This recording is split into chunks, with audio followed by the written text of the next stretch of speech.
Go ahead. I'm not seeing it on the stream. Oh, there we are.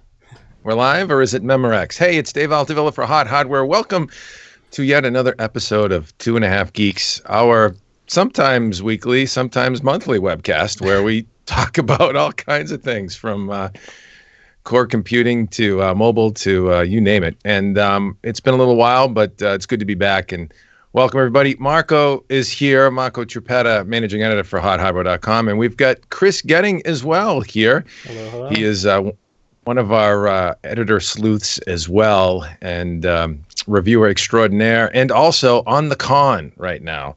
He's controlling the stream. So we've got a new little format here. We hope you like it.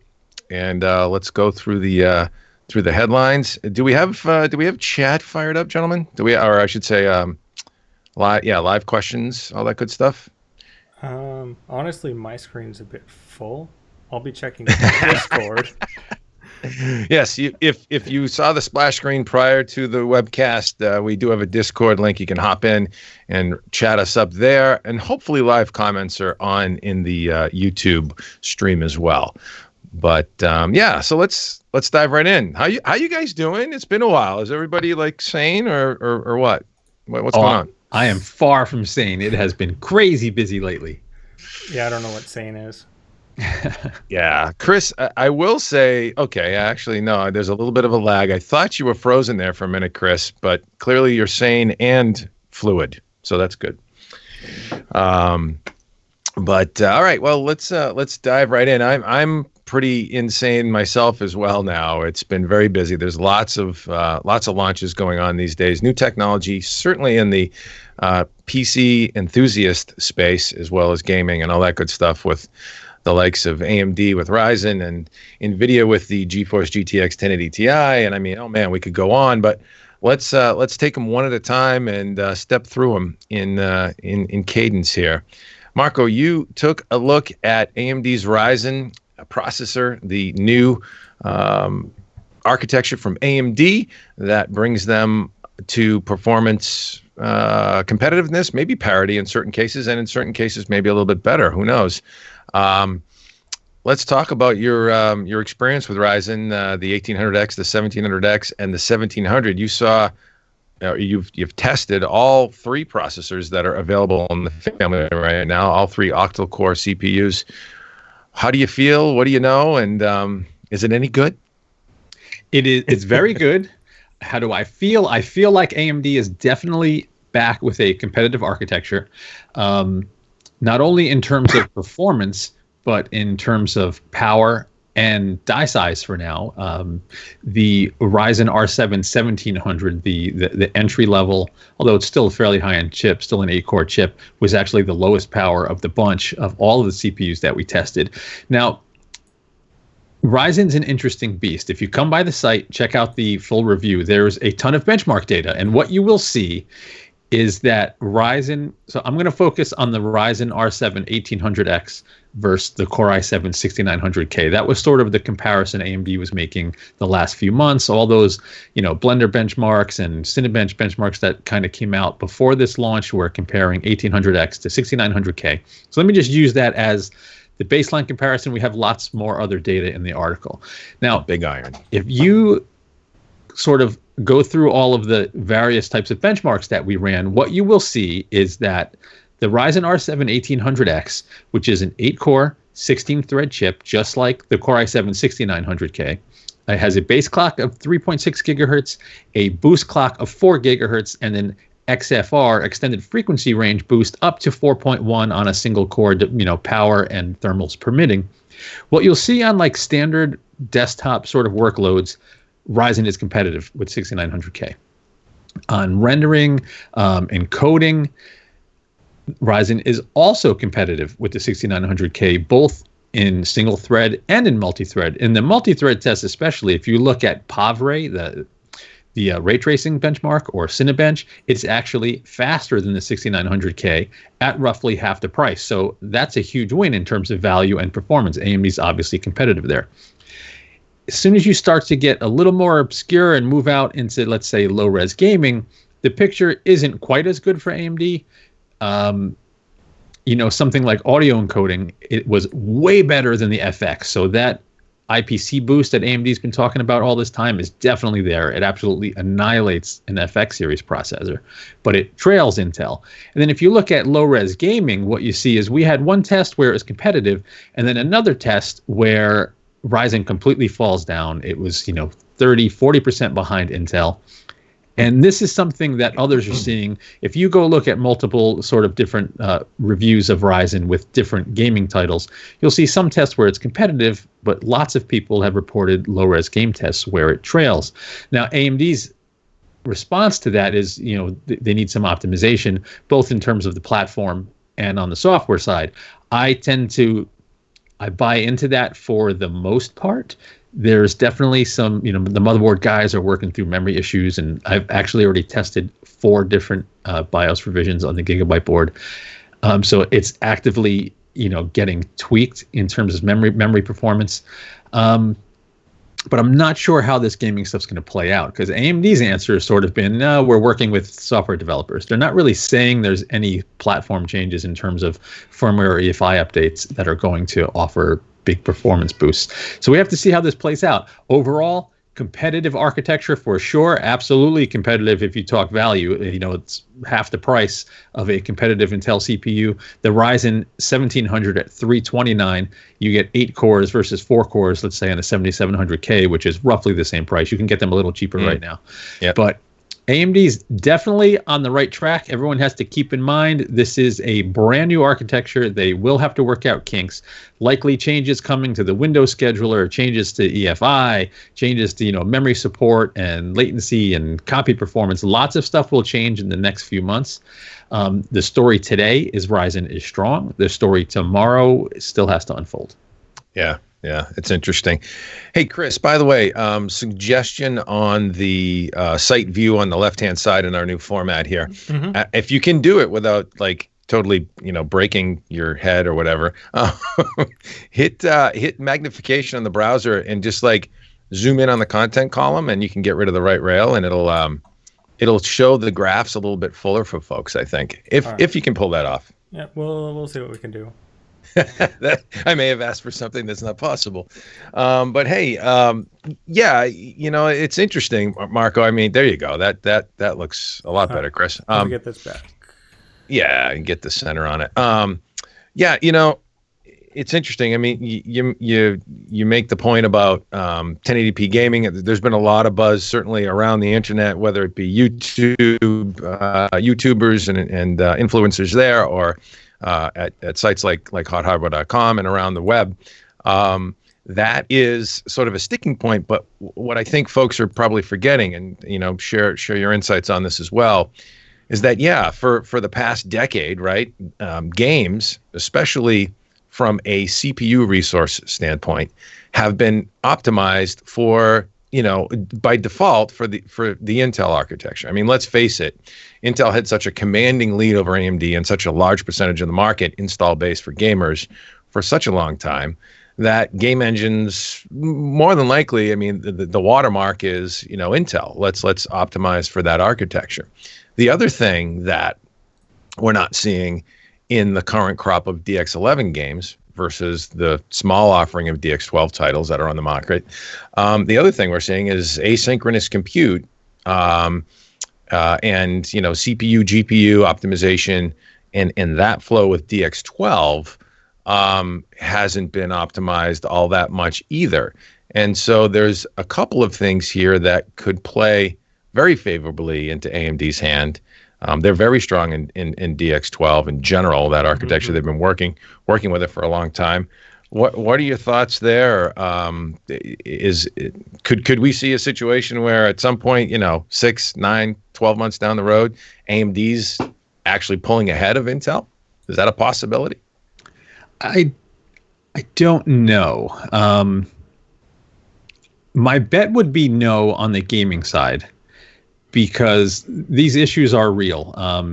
Some people are confusing it, and they think that when they say Ryzen isn't as competitive with 1080p gaming, that's sort of a misleading statement. What's really happening is Ryzen isn't as competitive in many game titles when the GPU is not the bottleneck, is the better way to say it. So I have 4K gaming tests where things look competitive, and then some 1080p tests where things don't look competitive. And that's happening because the GPU is the bottleneck in the 4K tests.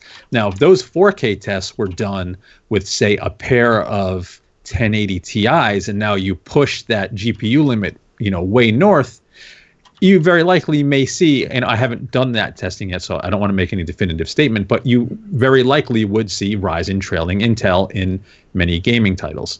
So I don't know. I think there's so much work that has to be done. It's impossible to say. It's not clear whether this is an architecture failing or simply a matter of optimization.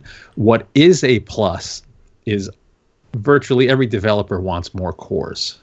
So having 8 cores at that $329 price point long term is a very good prospect. And I would have to assume with AMD's connections to games because of the GPU business, they are going to make major inroads with game developers. But it's very tough to say how this plays out short term, and people are buying the chips today. So what they're expected performance today is what's important. And today in gaming, Intel still has the upper hand. Yeah. Chris, what do you think about that, man? My thoughts are, even looking at the Intel chips, when it comes to strictly gaming, we don't see really the 6950X or anything like that topping the charts. It's the 7700K because of the higher frequencies that games currently are preferring because they're more single thread oriented. So I think it'll be interesting to see when Ryzen gets to the point of releasing the quote-unquote lower tier chips that maybe have higher clock speeds, if we see the situation improve there for gaming. Yeah. No, it's an interesting paradigm. I think we'll have to see how things unfold. But for sure, when you think about the mere fact, the simple fact that AMD is now re-entering this space competitively versus Intel with a completely new architecture and from the ground up, and things can't possibly be optimized, whether it be even at the motherboard, firmware, driver level, not to mention, of course, the entire ecosystem of developers for gaming, for apps of all sorts. Things can't possibly be optimized as well as they can be in the future, and so there's some headroom here. We have to sort of take a deep breath and say, well, let's see what happens. Let's see how it looks in the months ahead. One would have to assume that silicon-wise, AMD will only optimize the process more, higher clock speeds, tuning the entire processor stack itself. That's coming. I guess one thing I think we can all agree on for sure is that it's wonderful to have a serious, credible threat back for Intel, yes. Right? Oh gosh, yes. And one thing to keep in mind is, we tend to focus on the bar charts and how long those bars are. But if you were to build a Ryzen system today, you're probably going to be extremely happy. I mean, you can get killer performance. Just let's put this into perspective, right? You can get a Ryzen R7 1800X motherboard, memory. You can basically build a full system for the price of just a 6900K. So that savings can go into a faster GPU, into a bigger SSD. Mm-hmm. You can, make a killer system for a much more affordable price as things stand today. And performance in the majority of workloads is competitive, maybe even a little better. So it's an awesome setup. But if you're just a gamer, if all you care about is games, and I would argue that's a very small slice. I think most gamers use their PC for more than just gaming. Absolutely. Even people that identify as hardcore gamers. Streaming. Exactly.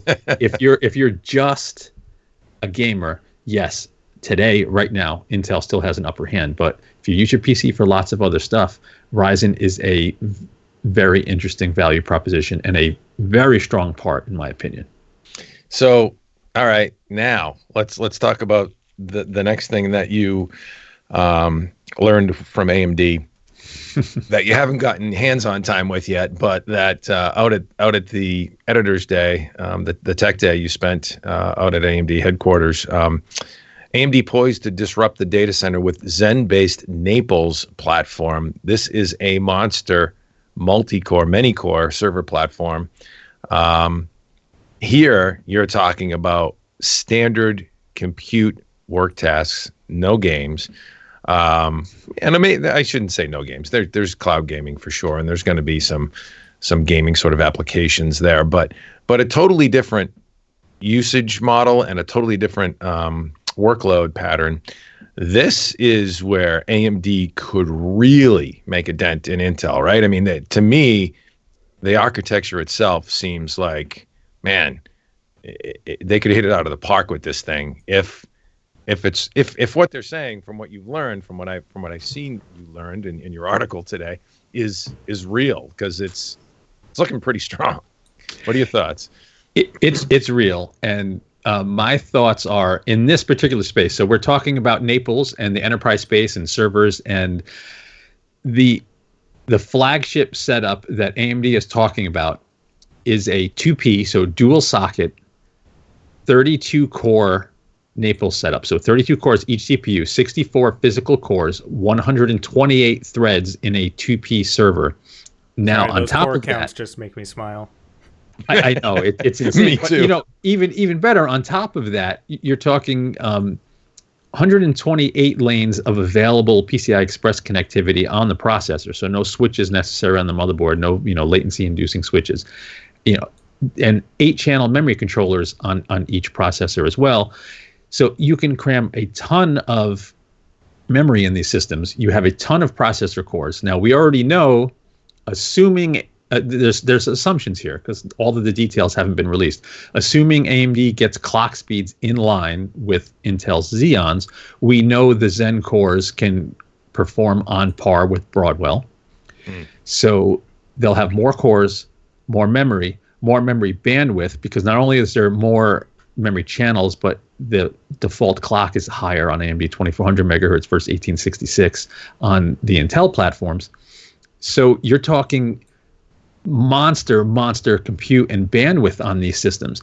Now, AMD ran a couple of demos, and we have performance charts in the article that we posted today. They are supplied by AMD. We did not run them. I did watch them run. I was there when they were run right in front of me on these systems. Yeah. So, I saw them complete in the times that AMD is talking about. But when you see 2 extra performance, if core performance is similar, how did it get 2x performance with a similar number of cores? One of the tests, both systems had 44 cores enabled. How is AMD 2 times as fast? Well, it has double the memory bandwidth. So, this benchmark is very bandwidth constrained. It may not be representative of a wide, of a variety of workloads. But in this particular test, 2 extra perf. Turn on all the cores, crank the memory up to top speed, and 2.5 times the performance. What you need to keep in mind, too, is AMD's they did not disclose prices. They did say they're going to have sort of a similar strategy in the enterprise space to put price pressure on Intel. Yeah. And their market share now is basically 0. So AMD can only go up in this space. In the enterprise? Right now, I mean, no one's buying Opterons. I mean, right. 0 is me being relative, dramatic. Yes. But no one's buying Opterons right now. Yeah. But these, I think, people are going to definitely jump on. I mean, that's even if you're virtualizing and you have access to 128 threads there, how many users could you give like a true quad core freaking virtual machine to from the cloud? That's freaking nuts. Yeah. So it's I'm super excited about Naples and what AMD could do here. Plus, with all those PCI Express lanes right on the processor, you could, have 4 GPUs directly connected, full bandwidth, no switches, no extra latency. These things are going to be monsters in the enterprise. Yeah, I would have to agree. And what's interesting to me really as well, in addition to certainly the many core architecture of Zen and AMD's prowess in that, and certainly relative to what we've seen even in, professional workstation applications like Cinebench and, which is Cinema 4D and rendering and things like that versus gaming. Everything else other than gaming, the heavy lifting stuff, all that is strong. But then you add in some of AMD's core competencies, which have been impressive over the years, like serial link technology. Hypertransport now has evolved into something called Infinity Fabric. They have always had really good I/O, serial I/O connectivity and expansion. I mean, the number of PCI Express lanes on this architecture, Naples, is just off the hook. And none of those PCI Express lanes are consumed for right? They're not consumed for CPU resources. They're completely free for I/O. No, in a 2P they are. 64 are, but still, even in a 2P setup, you still have 128 PCI Express lanes available. Okay, yeah, I didn't mean to say none, but yeah, 128 free available unlinked PCI Express lanes is like, holy crap. You can hook up a ton of stuff to that, whether it be storage, NVMe storage. I mean, you can just you could shake a stick at the I/O connectivity. I guess options that are available and the strength of that alone. It's impressive to think how these things could be ganged up in a rack and what they could churn out, as long as the core CPU architecture is as strong as it seems to be. The serial I/O or the connectivity side of it could be like pretty impressive. I mean, and the dollar volume involved with that in the data center in the enterprise. I mean, I don't know. I'm not a betting man, but it might be okay to have a few AMD shares right now. So as exciting as Ryzen is in the consumer space, Naples is very exciting in the enterprise space. Yeah, so, Chris, thoughts? You're in the enterprise. Yeah, you're an IT manager. What do you think? Quite a few thoughts on this, actually. Well, first of all, not only are they competing with Intel, but there's also the ARM server chips that are becoming increasingly popular in a lot of data centers. So they got to compete there too, which from what I'm seeing here, it looks like they're doing pretty well. If I'm a Linux server admin, I'm dancing right now because this is a lot of power I can throw at it. On the Windows side, though, there's some problems because the data center licensing has moved to a per core model instead of a per socket model. So after 8 cores on a chip, I'm forking out more money to cover it, which is a bummer. So it's going to be interesting to see how Microsoft reacts to it, because if they're going to keep forcing that, forking out dollar after dollar to cover those extra cores, they're going to turn some businesses away. So it'll be interesting to see if those prices come down at all, or where the break-even point comes between how much you're saving off the chips themselves for AMD versus what you can get with fewer cores and maybe, adequate performance out of Intel. So yeah. The other thing is, as far as adoption rates go, when you're looking at big data centers, it can be difficult to move a virtual machine from one architecture to another. So going from, hey, we're virtualizing on Intel, now we're going to switch out a couple machines that are virtualized on AMD. You may have to rebuild some VMs when you're making that switch over. So it's a great proposition if you're just building out a data center, but you kind of got to go all or nothing on your transition, or keep it highly segregated. So there is some trouble there. Right. Yeah, I mean, that's, no matter what, that's sort of an issue. When a new architecture comes in, even if Intel came out with a new architecture, there would probably be issues rebuilding VMs for the new architecture as well. Maybe not as pronounced as moving from Intel to AMD, but that kind of stuff's going to happen. The licensing, though, that could sort of shift the balance in terms of value. So if I were to guess, AMD is going to account for that when this comes out, but no indication yet.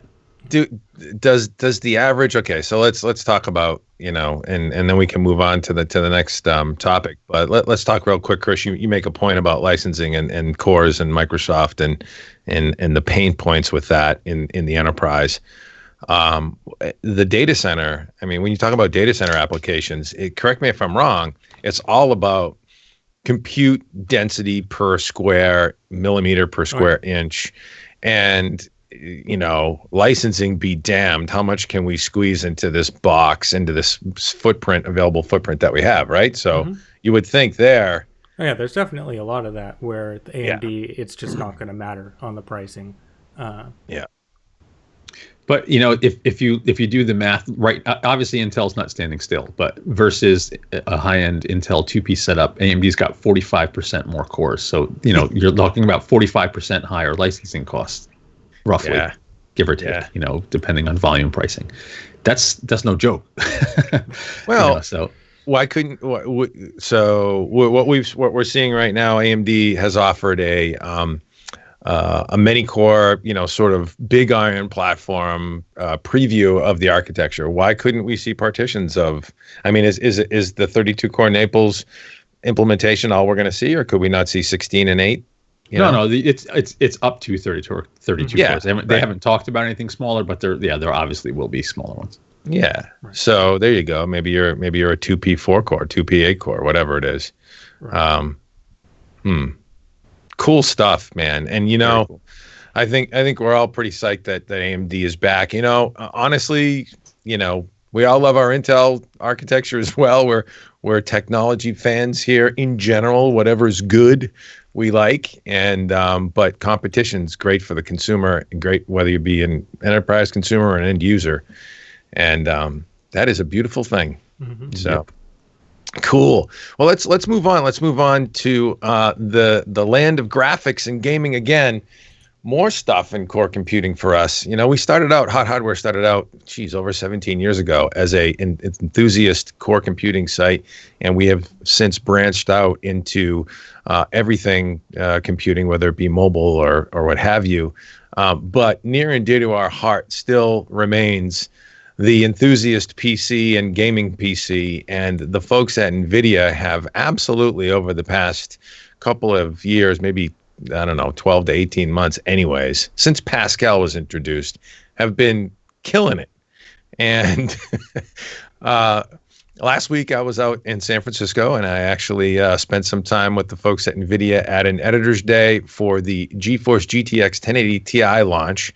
This is the follow-on to, believe it or not, the Titan X. We didn't think there would be something more potent than a Titan X, or maybe we did. I guess if you've watched NVIDIA launches and you're familiar with how they do things, they generally announce the mainstream top-end card, then this thing called the Titan X, which is the big, bad, very expensive GPU early on in the product cycle. And then they usually introduce a TI version, which undercuts usually gives a slight percentage variance less of performance for a lot less money. But this time they went all out and actually totally flipped the model on its ear. And the GeForce GTX 1080 Ti that was introduced and announced, unveiled, is actually faster than the Titan X, which is a $1,200 GPU, $1,200 graphics card,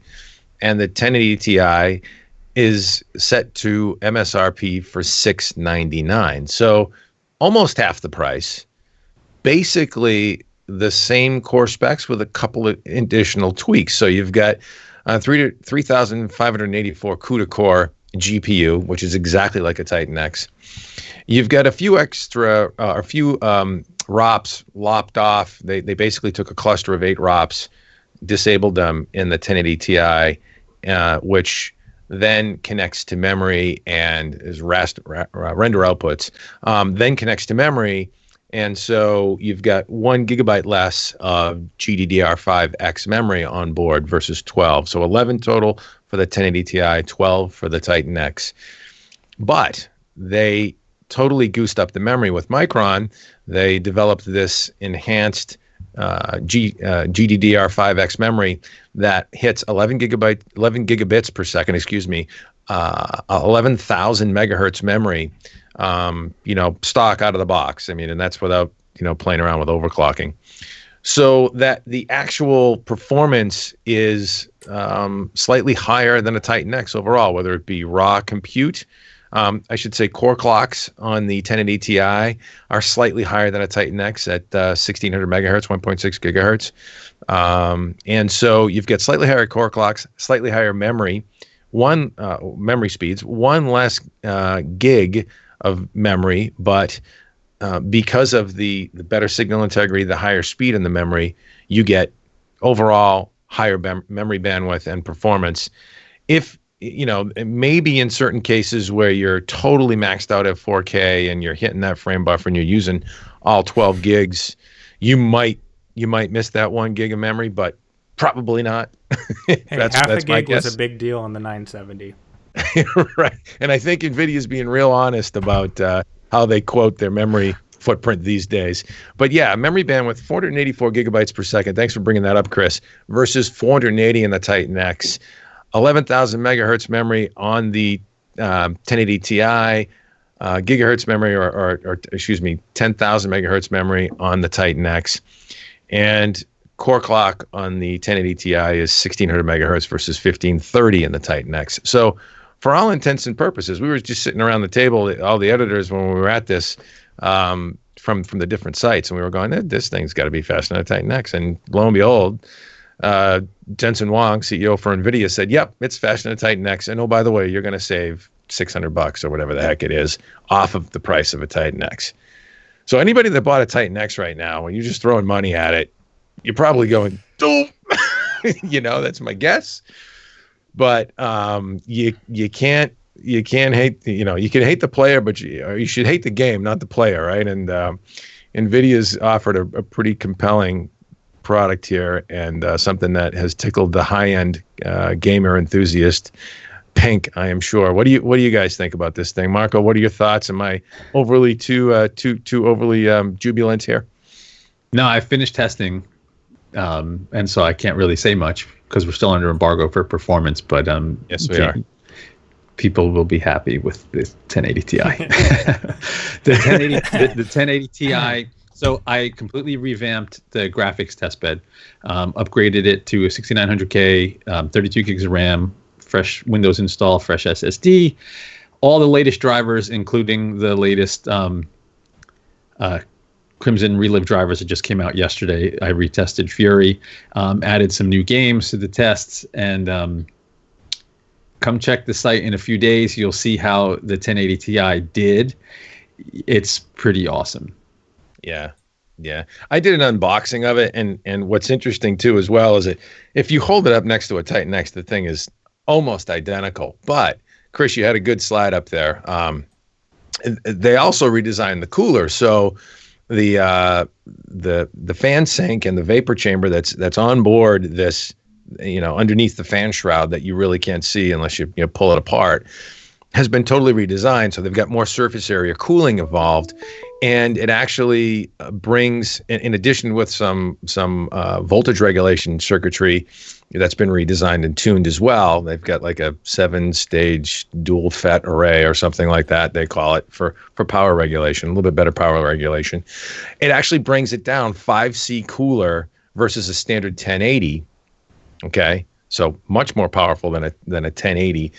5C cooler operation in general, and a couple of dB quieter as well. So now you've got a quieter, cooler thermal solution on board, as well as off-the-hook performance that's faster, than the Titan X, according to claims by the CEO of NVIDIA, for several $100s less. How can you not be thrilled with that? Just on the face value, if all is true. But Marco's he can't tell you what he's thrilled about right now, but well, I still have to overclock. That's the only thing I have left to do, but it's a killer card. Yeah. And go ahead. Oh, not only are the Titan X owners kicking themselves for just buying if they just bought, but also the 1080 has dropped in price and the 1070, and we'll see. Yeah. Where are we at for 1080 right now? Do you know on pricing? 1080, I think they dropped to 500. I want to say. And yeah, $499. Yeah. Well, that's right. There is a new 1080 coming though, so that faster memory is coming to updated 1080s as well. So the 1080s NVIDIA's board partners are going to have faster 1080s as well. Those will probably have a price premium, but I haven't personally seen one yet, so I'm not sure. Are they planning to mark those in some way to avoid customer confusion, like Gen 2 or something like that? I don't know. I doubt it would be that that drastic as a Gen 2. It might be more, super overclock 2 or something like that. Yeah, interesting. Still going to be called a 1080. They're actually going to bring out that specialty memory or that higher bandwidth micron memory to not only the 1080 but the 1060 as well. And so yeah, they basically said there'll be OC cards that will the IABs will bring out, the add-in board partners will bring out, and yeah, it'll goose up the memory speeds on that. I was just checking Amazon real quick, and actually the lowest 1080 that I see right now appears to be Gigabyte at 539. EVGA is at 549. So that 499 MSRP. I'm going to drop it in the comment section here. That 499 MSRP hasn't hit Amazon yet, but yeah, I mean that's nice too. They really turning up the heat on AMD, and I think we're all waiting to see what Vega's all about, right, Marco? Yeah. So I'm not breaking embargo saying this because everybody's going to expect it. But when you see how the R9 Fury X, even with the latest drivers, how it performs versus 1080 Ti and Titan X, you're going to go, AMD really needs Vega. They need Vega fast. But it's coming fast. So we will see it soon, I'm pretty sure. It's a beautiful thing, enthusiasts and gamers around the world are like, just having a blast right now with all the new technology. PAX East is coming this weekend. We'll be there, by the way. Chris, you're going to be there, right? Yep. And yeah. Marco, you coming down, right? I'm not sure I'm going to make the trek. I have my credentials, but I have some family stuff coming up. Yeah, and you're a busy guy. I knew you were going to be a game time decision, so we'll see if we see you. If we're lucky to see your mug, then great. But yes, at least I'll be there, and Chris will be there, and his wife Brittany will be there, and my gosh, it'll be a family affair. So come check us out. It'll be cool. We'd love to shake your hand and say hello. But yeah, good stuff. NVIDIA's GeForce GTX 1080 Ti. Marco, you also took a look at something from EVGA. Let's talk about those guys in the form of a 1080 that has been totally revamped off the hook, right? Yeah, so this is pretty cool. And this technology is coming to other cards too. So I actually went to EVGA headquarters and met with them and saw their got sort of a deep dive presentation on what their ICX technology is. So if you were to basically look at almost every single graphics card of the last decade, GPU temperature is used to determine fan speeds and a bunch of other health data, which doesn't really make sense because GPUs now have gotten so power efficient. It might not necessarily be the hottest part or the most, well, it is the most power hungry part, but it's not necessarily the hottest part of the card. You have the VRMs generating a ton of heat. You have memory generating heat, stuff like that. So what EVGA has done is basically revamped their entire PCB, their firmware, created some new software, and incorporated 8 additional sensors throughout the card. And the cooler, the fans can be individually controlled dynamically based on temperatures of specific regions of the card, whether it be through the VRM or the memory or the GPU. So, and the other cool thing that this did, this is sort of a side benefit, is now you can see through qualification when EVGA is testing a card or whatever, maybe a thermal pad on a particular part of the memory didn't get installed right, or the VRM's running too hot in this particular card, whereas before you didn't get that data because the cards didn't have sensors in those areas. So you basically have a brand new revamped line of NVIDIA GPUs with a lot more health data available, plus all the cool customizations. You have RGB lighting and all that kind of cool stuff. So if you're a tech geek and you love to know what your hardware is doing and you want to overclock and you want to make sure you're getting the best temps, and EVGA really has a new killer solution that no one else has anything like in the market right now. Hey, circling back here, Blackhawk says Marco should hardline liquid cooling a 1080 Ti with blue liquid. We need some sexy B-roll here. Yeah, I saw him post that. I don't have the cojones to pull apart a Ti right now. And Winter Sakura, good to have you with us, man. And if you're a half geek, that's just fine. If you're at all even a smidgen geek, we're good. We're good with you, brother. Thanks for or sister. You may be a sister. I'm not sure with that kind of name. Totally mixing it up here. But actually, interesting point. Let's click back to EVGA and the ICX technology. They recently came out with the announcement that a 1080 Ti with ICX is coming as well. Yeah, so it's basically going to come to all of their high-end cards. There's going to be ICX options. This is their new cooling technology, and it doesn't add a ton of cost to the board, so it just makes sense to have it in throughout the line eventually. Yeah. No, that's cool stuff. No, and there's a whole lot of sensors going on in that thing. I mean, it just for the folks that really like to turn the knobs and look at the vitals, it's impressive stuff. Yep, it's very cool. And new design on the cooler, just tiny little tweaks here and there, plus some major tweaks, and you end up with a cooler running card with more features. It ended up overclocking better, basically better in every single category with a slight price premium. I think it was like $20-$30 more than the next one down. Not huge when you're talking about a $500 card already. So right, cool stuff. Right. Yeah. Quimet 93 says 3 fans EVGA FTW 1080 Ti. Yeah, no, that's good stuff. And Winter's a dude, so yeah, let that be known. Shame on me for speculating. Well, no, that's great. I mean, it's good. It's good to have innovation there. I think it's safe to assume that EVGA has sort of gone certainly one up on the, I guess, Founders Edition 1080 Ti cooling solution. One would assume with 2 big fans like that and a totally tweaked out fan sync assembly with additional sensors. So it'll be interesting to see what their version of that card looks like when we get it in. Marco, or I should say actually Chris, let's shift gears to mobile. Let's talk about your experiences with something that, Marco, you've seen this as well, actually, with something that is, I don't know, kind of an enigma right now, right? Yeah. It's a Windows phone, the HP Elite X3.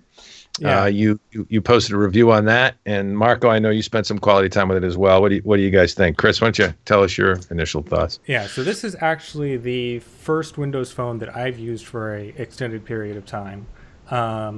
And it's been interesting. So obviously the app selection isn't there, which is kind of a bummer, but the phone itself is quite nice.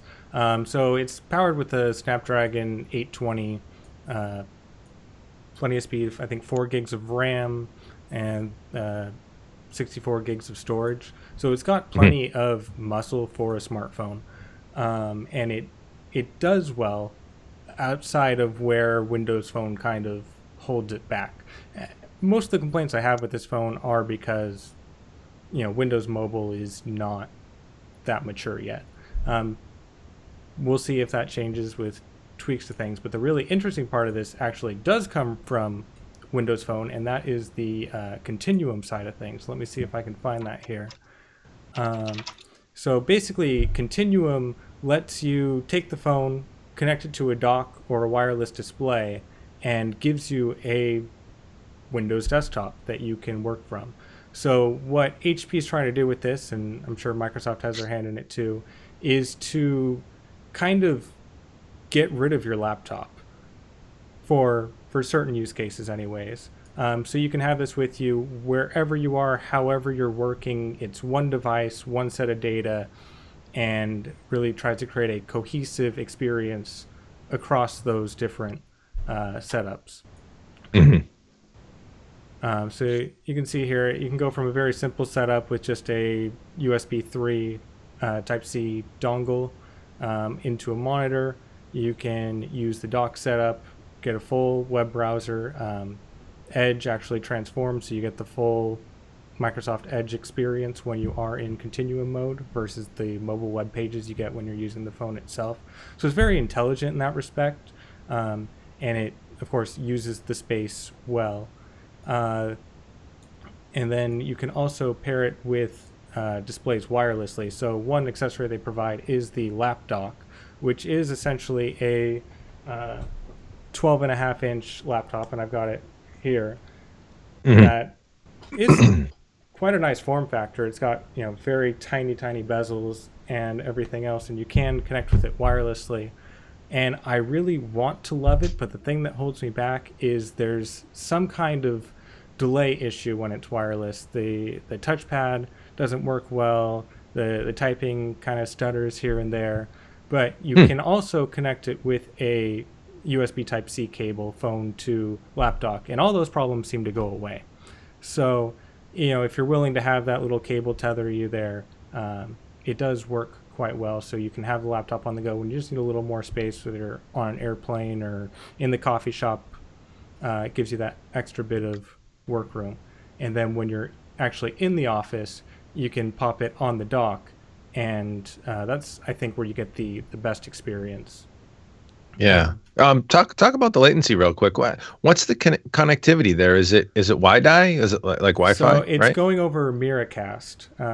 Miracast, yeah. Yep. Okay. So and there's latency? Yeah. So I have a little animated bit here, and I'm not sure. Let's see, wherever I have it. Here we go. This one here. You can just kind of barely see the cursor follows a little behind your hand there. It's a lot more noticeable when you're actually working with it, because trying to, move and click on something at a specific point is difficult. It's just off by enough, just lags behind by enough that it's tough to get where you want to go. And then, typing kind of gives the same experience where you're typing and then, it's a couple words behind, and so you're not sure. Couple letters, yeah. Yeah. If what you've typed is all there, you got to wait for it to catch up. If you're jumping around a document to edit in different places, you really notice it because you try and scroll up a few lines and it jumps some more. But again, once you tether that in, or if you're using the dock, those issues don't exist. So we have tried a few different firmware versions with this laptop to try and improve it, and so far I haven't seen it get much better, but it doesn't mean it's not solvable, because essentially this is basically like a Bluetooth keyboard and a wireless display. There's not much to this, right? It's not running its own processor or anything like that, so I think it is solvable. I think it's just got to be tweaked just right. Yeah, I mean, well, that's the allure of the device, right? Certainly in the enterprise, especially, the docking model is prevalent, and folks come in, they drop their phone in the dock, the holster, and boom, they've got a full up PC, or at some level, running Windows, and that's pretty cool. And you're saying over wired. What's the connection there? Is it USB 3 or C? So the dock is taking the USB-C port at the bottom. It's running display port out to the monitor, and it's really just like a hub that you'd have with a laptop or something like that, a port replicator, whatever you want to call it. And so I think it works fantastically, and it's very appealing as like a thin client replacement, or something for your traveling salesman or someone like that who's going to be, on the road a lot of the times, but when they come back, they just want to be right to their email, right to their web browser, chasing down contacts, whatever it takes. And it's great for that. For your users that have a heavier workload, you can hook into a VDI environment, whether that's just remote desktop services, or if you're running VMware Horizon or something like that. You can connect right into those, and then you do have a true Windows desktop at that point, because all the power is being leveraged on the server. Yeah. So, No, if I'm a sales guy, and I was for 18 plus years in the semiconductor industry, if I'm a sales guy, I'm loving this thing. yes. Throw it in my bag. I have the laptop top in my bag if I want to get on a big screen, but I can do my work on my phone too. And then when I go to the office and I want to really spread out, pull up my numbers on a spreadsheet, open a web browser, have my email going all at the same time on 20 something inches of panel, I got it. Which is where I have to draw you back just a little bit, because when you're using this in just Continuum mode, not in a VDI environment, just the Continuum desktop, you cannot put applications side by side. It's a full screen experience, one at a time. You can tab between them, of course. But that multiple side by side, and it doesn't currently support multiple displays. So you get your one screen, and that's it. So that's a bit of a bummer of a limitation now. Hopefully, future iterations of Continuum will expand. I'm not sure if they'll be updating that with this. The other side of that is because Continuum is on Windows 10 Mobile, you only have access to the Windows Store. So you're not going to be running any x86 traditional applications on it natively. You can virtualize those and serve them over Azure or something like that, and then you can actually use the full virtualized app itself, not a virtual desktop, just a virtualized app on the phone.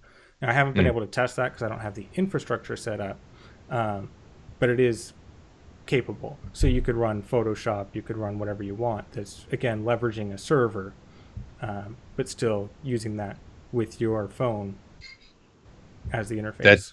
That's interesting. Microsoft has to get on that then. I mean, you need the full Windows experience, the multi-window mode.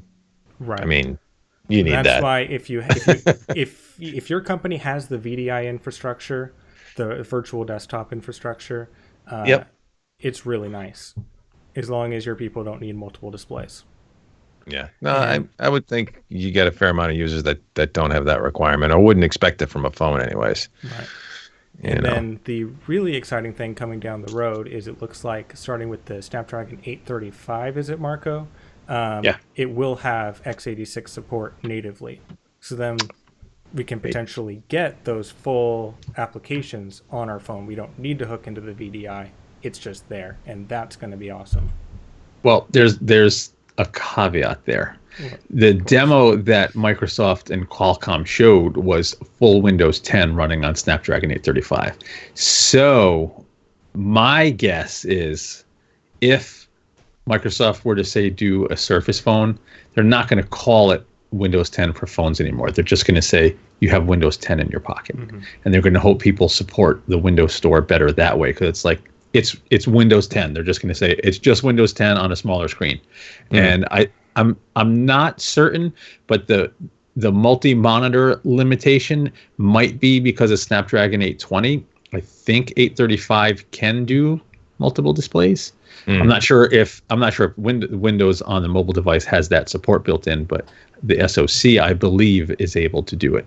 So I think I'm a Windows Phone user, so I'm a glutton for punishment right now. My guess is Microsoft is ready to pull the plug, and the final Hail Mary is Snapdragon 835 devices, and they're just going to say it's Windows 10 in your pocket. They're not going to. We'll see. I'm totally guessing. I have no information in that area, but there was a reason they showed full Windows 10 running on 835. Yes, you can have those Chromebook type devices, more affordable, cheap mobile devices running a Snapdragon versus an Intel AMD processor, but you can also have a phone form factor with full Windows 10. So we'll see how this plays out. Nice. Let's move on real quick to back to the Android ecosystem, and I have to talk to you about a phone that I am enamored with currently.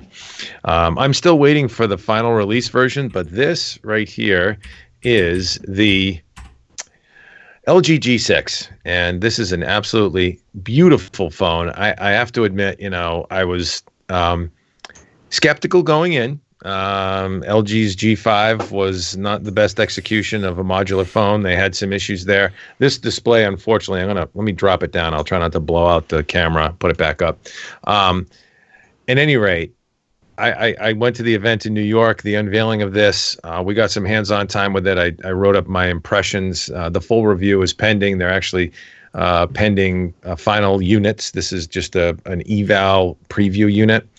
But this is easily one of the best Android phones I've ever held, period. This is an absolutely beautiful design. 5.7-inch display.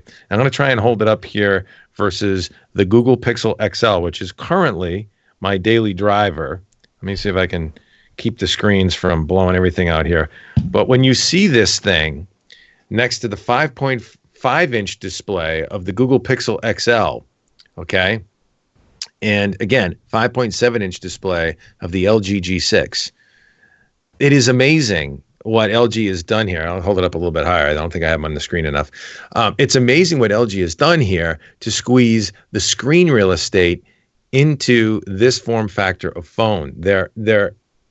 You hold them side by side, and the Pixel XL is gargantuan, relatively speaking. It's not crazy huge of a phone, but the G6 is so much more compact, so much more size efficient.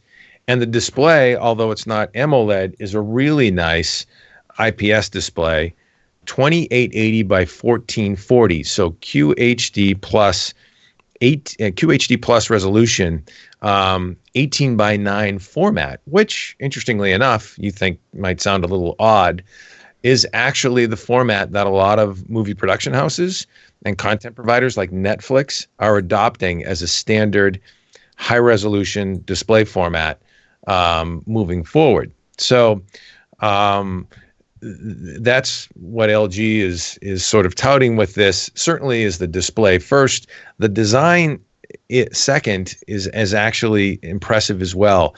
This is easily the nicest built LG phone I've ever held. It's very solid in the hand.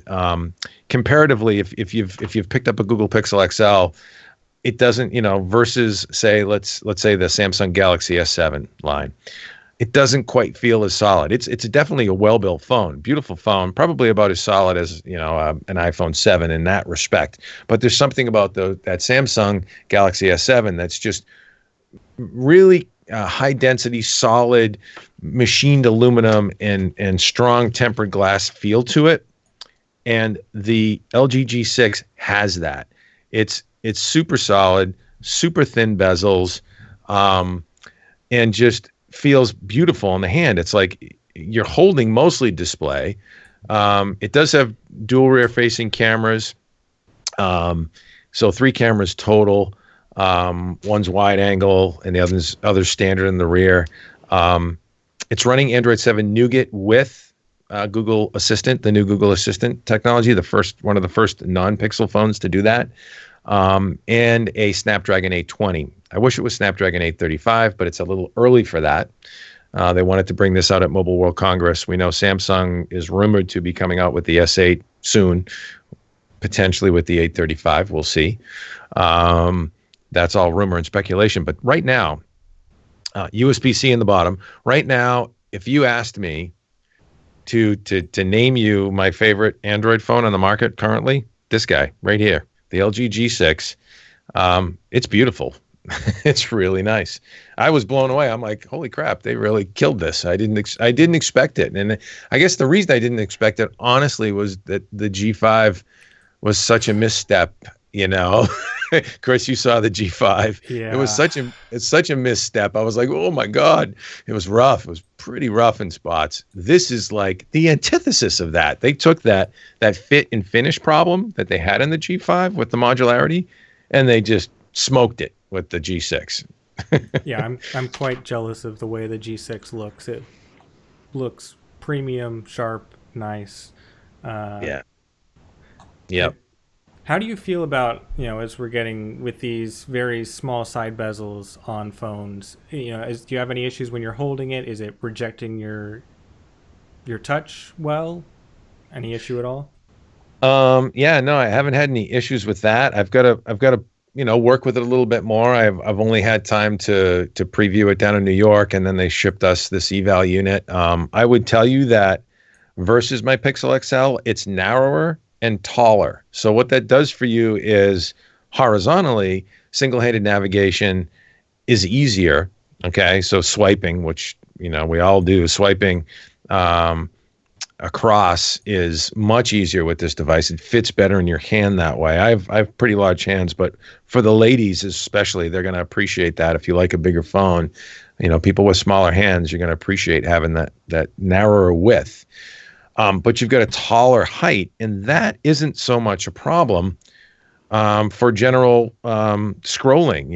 You can just flick your thumb up and down, and you're scrolling anyways, and you've got that taller screen real estate for web pages, which or in any emails, where you fit more vertical in the display in the view. So it really works for that. So I think the display format's really nice, and I haven't had any issues so far with accidental actuation or anything like that.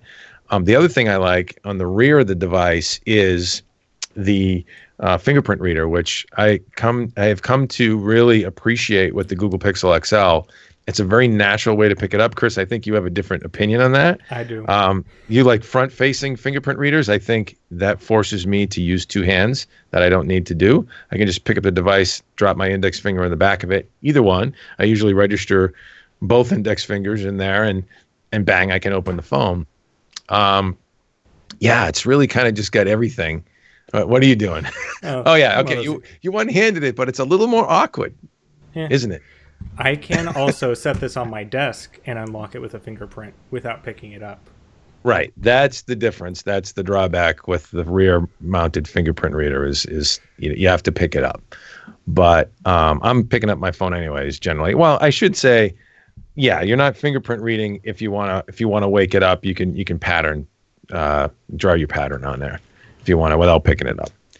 But yeah, good phone. Marco, you took a look at it, or you saw my impressions of it. What do you think? Is this something that would bring you back to the Android ways? Potentially, yes. Like I have a V20 on hand, and LG stepped it up with the V20 also. So This seems like a further refinement.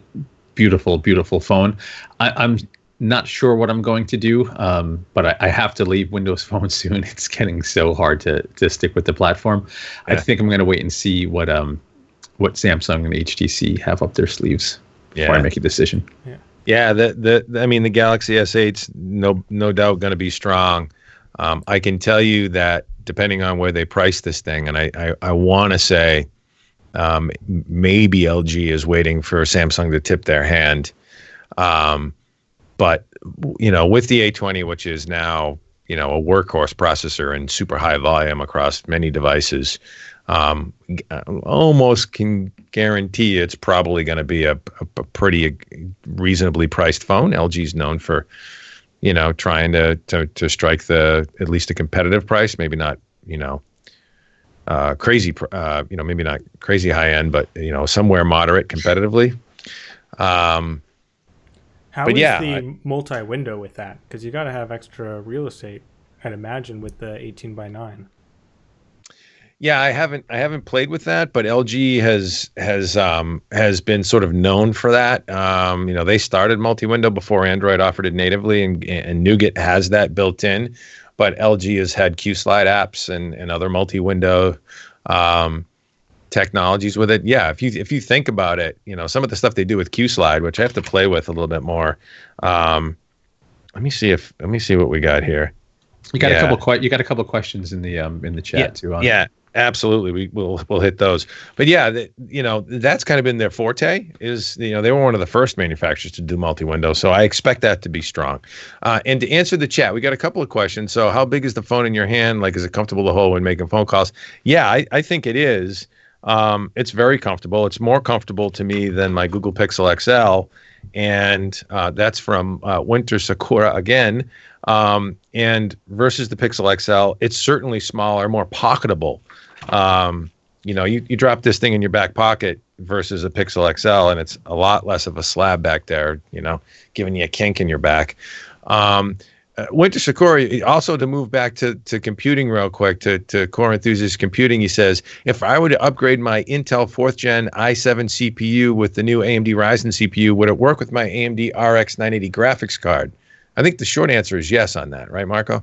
Yeah, But it's you a might want to, standard PCI Express slot. It'll work, but there is no RX 980. I assume you mean RX 480. yeah, Yes, 480. it will work. Yeah, exactly. 4X, yeah. RX 480. And you know what was interesting in this, and we'll switch back to mobile too. We're shifting gears here, but the other thing that folks mentioned about Ryzen or asked about Ryzen was, what did we see in terms of performance when dropping in AMD GPUs, and the variance in 1080p gaming didn't change, right, Marco? Was that Yeah, fair? no, it was the same. I tried tons of different things, just trying to see if I could find any weird setup that changed it. I even tried hanging the graphics card in the lowermost slots. I tried SMT on, SMT off, different memory speeds, memory time. I tried to change whatever I could change to see if it shifted the balance. And yeah, you can get the numbers to go, a few percentage points either way, but switching the graphics card didn't make a difference. Yeah. All right, and now shifting gears back to mobile again with the LG G6. The other thing I should mention that I didn't yet is that this is also IP68 water and dust resistant, which the Google Pixel XL is not. So now you're back to Samsung Galaxy S7 competitive specs in terms of ruggedness, and it's that we showed it, on video, giving it a bath and giving it a shower. It was holding up fine. I think IP68 is like 3 feet for up to a half an hour of submersion, total submersion. So it would stand to go for a swim, believe it or not.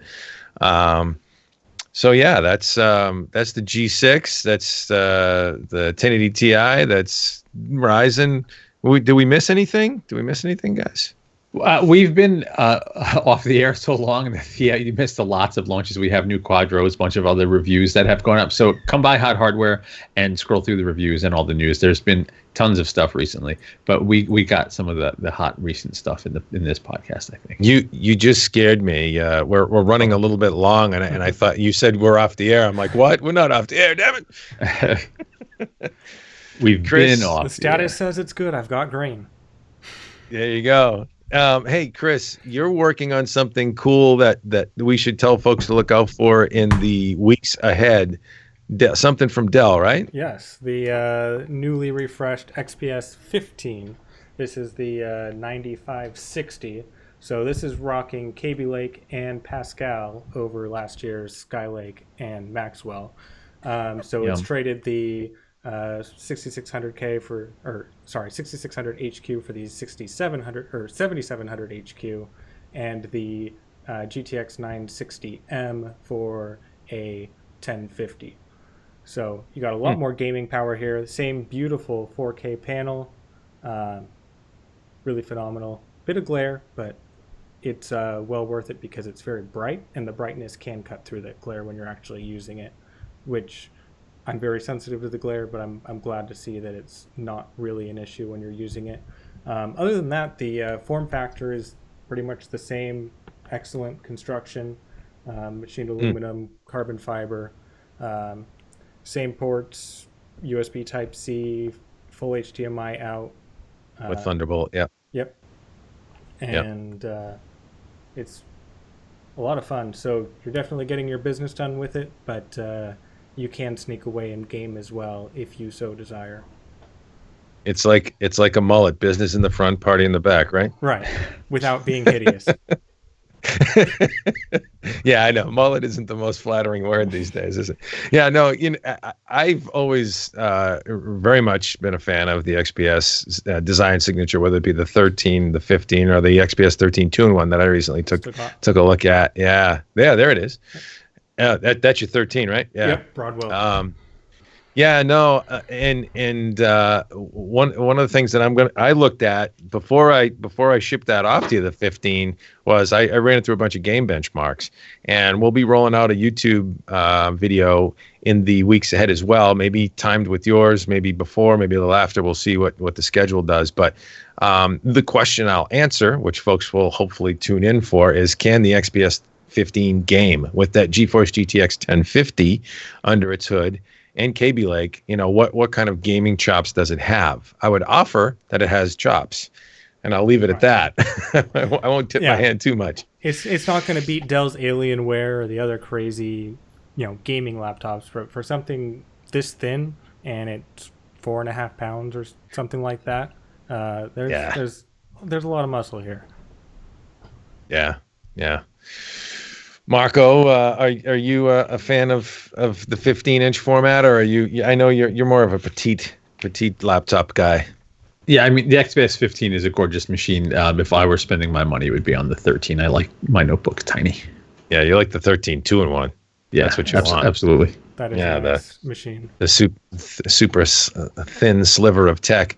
Cool. Marco, do we have anything like on the horizon for giveaways? I know we must be conjuring something up soon.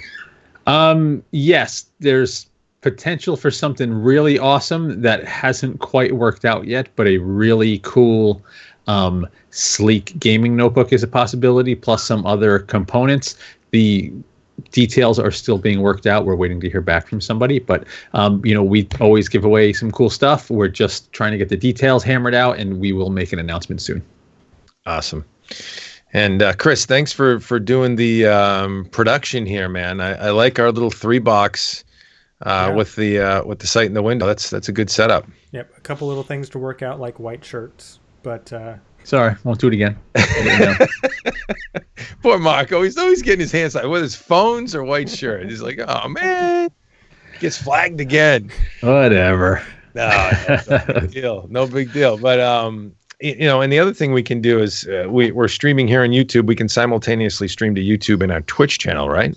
That is in the works. So, not sure if I'll be able to do both simultaneously. You may need to take the reins on one of those, but we'll get there. Yeah. Okay.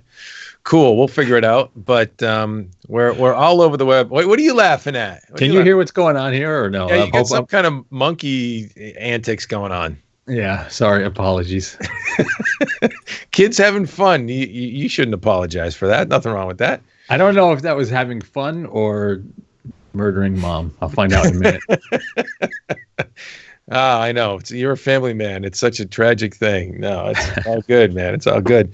Hey, so yeah, make sure you stop by HotHardware.com and check in, because we will be giving away some good stuff real soon. We usually try and do monthly giveaways. Sometimes it's like every 6 weeks. Stop by HotHardware.com. You can find us at youtube.com/HotHardwareVids, where you should subscribe right now. Hit that button. Thumb us up if you liked us, and we'll try and be better next time so you like us even more, I promise. Facebook.com/HotHardware, Twitter.com/HotHardware, and Google Plus HotHardware as well. We're all over the place, like the scourge of the internet. Twitch. Yes, HotHardware Twitch. Yes, I forgot about that. We need to work on Twitch. You guys out there, if you know any like regular streamer folks that want to maybe contribute to our channel, we might be looking at candidates for that. So write in to news@hothardware.com if you want to reach out to us there. That's our general email box. Gets everybody. Oh boy, gotta get spam now. Anything else, guys, before we're done? I think that'll do it. I think we're ready to roll. I think that'll do it. Thanks for stopping by, everybody. Take care. Have a great week. We appreciate you joining us. Thanks all. Cool.